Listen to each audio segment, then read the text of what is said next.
یا ایھا الذین آمنوا توبوا الی اللہ توبۃ نصوحا، اہل ایمان رجوع کرو اللہ کی جناب میں، لوٹو پلٹو توبہ کرو، اور وہ توبہ بھی نہایت خالص توبہ۔ یہ توبہ حضرت علی رضی اللہ تعالیٰ عنہ نے ایک مرتبہ دیکھا ایک شخص کو، وہ گردان کر رہا ہے توبہ کی تیزی تیزی سے، تو فرمایا یہ تو توبۃ المکذبین ہے، جھٹلانے والوں کی توبہ ہے یہ۔ وہ گھبرایا، تو پھر آپ نے فرمایا توبہ وہ ہوتی ہے جس کے ساتھ وہ ساری کیفیات ہو، شدید ترین پشیمانی ہو کہ میں کیا کر بیٹھا ہوں، پھر یہ کہ آئندہ کے لیے عزم مصمم ہو کہ ہرگز دوبارہ یہ کام میں نہیں کروں گا، اور نہایت گڑ گڑا کر اللہ سے اس کی دعا جو ہے اس کی معافی طلب کی جائے۔ یہ قلب کی گہرائیوں سے جب تک یہ توبہ نہیں نکلے گی یہ توبہ نہیں ہے۔ تو توبۃ النصوح، یہ نصح کا لفظ جو آتا ہے عربی زبان میں، یہ ہے کسی شے کے خالص ہونے، کوئی اس میں ملاوٹ نہ ہو۔ توبۃ النصوح، یہ توبۃ النصوحہ، خالص توبہ کرو، دل کے ایک گہرائیوں سے توبہ کرو، اور صمیم قلب سے توبہ کرو، عزم مصمم کے ساتھ توبہ کرو کہ پروردگار جو خطا ہو گئی ہے بخش دے، آئندہ تیرے کسی حکم کے خلاف کوئی حرکت نہیں کروں گا، خاص طور پر وہ خطا جو معین ہے اس کے بارے میں تو تعین کے ساتھ فیصلہ ہو کہ دوبارہ نہیں کروں گا۔ اس میں ہو سکتا ہے، جیسا کہ میں نے شاید آج دن میں کسی گفتگو میں عرض کیا تھا، بعض طبائع ہوتی ہیں مریض، ان کی قوت ارادی جو ہے کمزور ہوتی ہے، اس وقت وہ خلوص دل سے بھی اگر طے کر لیں کہ یہ کام دوبارہ نہیں کروں گا، تو وہ کمزور قوت ارادی کی وجہ سے اس پر قائم نہیں رہ سکتے، کل یا پرسوں یا کچھ عرصے کے بعد پھر پھسل جاتے ہیں۔ اس سے وہ توبہ باطل نہیں ہوگی، اس بات کو سمجھیے، یہ نہ سمجھیے کہ میں انکریج کر رہا ہوں، لیکن مسئلے کو سمجھ لیجیے۔ جس وقت انسان توبہ کر رہا اس وقت عزم مصمم کا ہونا ضروری ہے۔ اب یہ اللہ جانتا ہے ہمارے دل کے اندر کے حالات کو، ہماری کیفیات کو، اگر اس وقت عزم مصمم ہے تو توبہ صحیح ہو جائے گی، پھر اگر خطا ہو گئی پھر توبہ کرو، پھر خطا ہو گئی اور پھر توبہ کرو۔ بازا بازا ہرچ ہستی بازا، در کافر و گبر و بت پرستی بازا، این درگہ ماں درگہ نومیدی نیست، صد بار اگر توبہ شکستی بازا۔ اگر 100 مرتبہ بھی توبہ ٹوٹ گئی ہے کوئی پرواہ نہیں، جب تک یہ زندگی کا تسلسل چل رہا ہے، معلم یغرغر، جب تک کہ وہ گھنگرو نہیں بولا ہے آ کر حلق میں، اور نزع اور جان کندنی کا عالم شروع نہیں ہو گیا ہے، اس وقت تک توبہ کا دروازہ کھلا ہوا ہے۔ لیکن جس وقت توبہ کر رہا ہے آدمی، اب یہ آدمی اپنے آپ کو دھوکہ دے لے گا تو دوسری بات ہے، لیکن اللہ جانتا ہے، اس وقت اگر عزم مصمم ہے تو توبہ درست ہو جائے گی۔ تو جو بھی معاملات ہیں اللہ اور بندے کے مابین، اس میں 3 شرائط ہیں کہ جو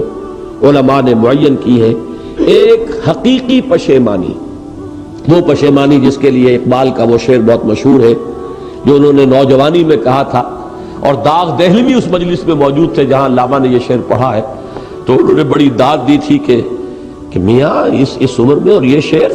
یعنی چشم بددور، وہ یہ داد کا بڑا ایک یعنی بلیغ انداز ہے۔ اور وہ شعر کیا تھا؟ موتی سمجھ کے شان کریمی نے چن لیے، قطرے جو تھے میرے عرق انفعال کے، شرمندگی کے احساس سے پیشانی کے اوپر اگر پسینہ آ گیا ہے، شرمندگی ہے اللہ میں یہ کیا کر بیٹھا، اللہ مجھ سے کیا ہو گیا، تو یہ شرمندگی سے اگر عرق آلود ہو گئی ہے پیشانی، تو اللہ کو یہ اتنی محبوب ہے کہ موتی سمجھ کے شان کریمی نے چن لیے، قطرے جو تھے میرے عرق انفعال کے۔ حدیث میں یہ مضمون آیا ہے، اللہ کو کتنی خوشی ہوتی ہے اپنے بندے کے توبہ سے۔ بائبل کی ایک سٹوری جو ہے دی پروڈیگل سن، وہ آپ کو یاد ہوگی کہ ایک شخص کے کئی بیٹے تھے، اکثر جو تھے سارے بڑے فرما بردار، بڑے عمدار، سعادت مند، کام کرنے والے، ایک تھا نٹکھٹ قسم کا شریر، وہ اپنی دولت بھی بٹوا کے لے گیا، اور پھر وہ بہت سال کے بعد آیا ہے تو سخت یعنی فقیری کے اور قلاشی کے عالم میں باپ نے واقعی سب سے توجہ ہٹا کر اپنی ساری محبت کا مرکز پھر اس بچے کو بنا لیا، اپنے بیٹے کو۔ تو وہ سعادت مند بیٹے تھے، انہوں نے کہا کہ یہ کیا کیا آپ نے، یہ ایسا اور یہ ایسا اور یہ ایسا، اس نے یہ کیا، اور آج آپ پھر اس کے لیے وہی آپ کی محبت جو ہے وہ یہاں پھر اس کے جو ہے شامل حال ہو گئی ہے۔ تو انہوں نے کہا کہ تم دیکھتے نہیں کہ اگر کوئی چرواہا ہو اور اس کی اگر 100 بھیڑیں اور بکریاں ہیں، تو اگر کوئی بھیڑیا کسی ایک بکری کو اٹھا کر لے جائے تو وہ 99 کو چھوڑ کر اس کے پیچھے بھاگتا ہے اس کو بچانے کے لیے۔ جو میرے ہیں وہ تو ہے ہی ہے، جو مجھ سے دور چلا گیا تھا وہ اگر لوٹ کر آیا ہے تو در حقیقت یہ ہے میری توجہ کا اور میری محبت کا سب سے زیادہ مستحق۔ یہی معاملہ اللہ کا، یہ در حقیقت ایک پیرابل ہے، ایک کہانی ہے جس میں اللہ کی وہ شفقت جو ہے اپنے گناہگار بندوں کے جو شامل حال ہوتی ہے جب وہ توبہ کرتے ہیں، جس کے لیے حدیث میں آخری بات بیان کر دی گئی کہ تصور دیا گیا ہے کہ ایک لق و دق سے راہ میں ایک شخص سفر کر رہا تھا، ایک ہی اونٹنی سواری کی، اسی پر اس کا راشن بھی تھا، پانی بھی تھا۔ تھوڑی دیر کے لیے وہ ایک درخت کے سائے میں بیٹھا سستانے کے لیے، دھوپ کی تمازت سے بچنے کے لیے، تو ذرا بیٹھا بیٹھا اونگ گیا۔ اب جو آنکھ کھلی تو دیکھا کہ اونٹنی غائب ہے، اس کا سفر کا ذریعہ وہی، پانی اسی پر، راشن اسی پر، گویا کہ کل زندگی کا ذریعہ جو ہے وہ اونٹنی تھی اس کی۔ لق و دق سے راہ ہے، کہاں جائے؟ کہیں پانی نہیں، کچھ کھانے کے لیے نہیں، دیوانہ وار دوڑتا ہے دائیں بائیں ادھر ادھر اونٹنی کو ڈھونڈنے کے لیے، کہیں سراغ نہیں ملتا۔ تو وہ اب موت کے انتظار میں درخت کے نیچے آ کے بیٹھ جاتا ہے، مایوسی کی انتہا، موت کا انتظار، کہ اچانک دیکھتا ہے کہ اونٹنی تو کھڑی ہوئی ہے۔ تو اب اس پر شادی مرگ کی کیفیت طاری ہوتی ہے۔ وہ کہنا تو یہ چاہتا تھا اللہ میں تیرا بندہ ہوں تو میرا رب ہے، کہہ یہ جاتا ہے کہ اللہ تو میرا بندہ میں تیرا رب۔ زبان لڑکھڑا گئی ہے اس خوشی کی شدت کی وجہ سے۔ تو حضور فرماتے ہیں کہ اللہ کو اپنے کسی گناہگار بندے کی توبہ سے اس سے بھی کہیں زیادہ خوشی ہوتی ہے۔ تو اس کو ذہن میں رکھیے، توبہ کا بڑا اونچا مقام ہے ہمارے ہاں، شرائط بھی سخت ہیں، 3 شرطیں وہ،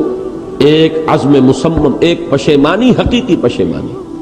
نمبر 2 عزم مصمم کہ اب دوبارہ نہیں کروں گا، نمبر 3 ایک مرتبہ ضرور اس کام کو چھوڑ دینا، یہ گویا کہ اس کے عزم مصمم کا فوری ثبوت ملنا چاہیے۔ کچھ دنوں کے بعد پھر کہیں جذبات کا ریلا آئے، کوئی اور خطا ہو جائے، بات دوسری ہوگی۔ اور جو حقوق العباد کا معاملہ، اس میں 4تھی شرط اور ہے، اس لیے کہ حقوق العباد کی کوتاہی جو ہے اللہ تعالیٰ معاف نہیں فرمائیں گے۔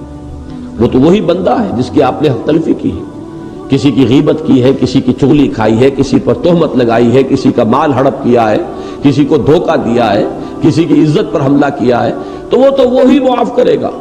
یا یہ کہ آپ کی جو نیک اعمال ہیں وہ اس کو دے دیے جائیں گے قیامت کے دن، اور اگر آپ کے اعمال ختم ہو جائیں گے تو اس کے گناہ جو ہے وہ آپ کے کھاتے میں ڈال دیے جائیں گے۔ بہرحال جو 4تھی شرط ہے حقوق العباد کے معاملے میں کوتاہی میں توبہ کی، وہ یہ ہے کہ آپ یا معافی طلب کریں یا تلافی کریں اس شخص کی جس کے حقوق کو آپ نے تلف کیا ہے۔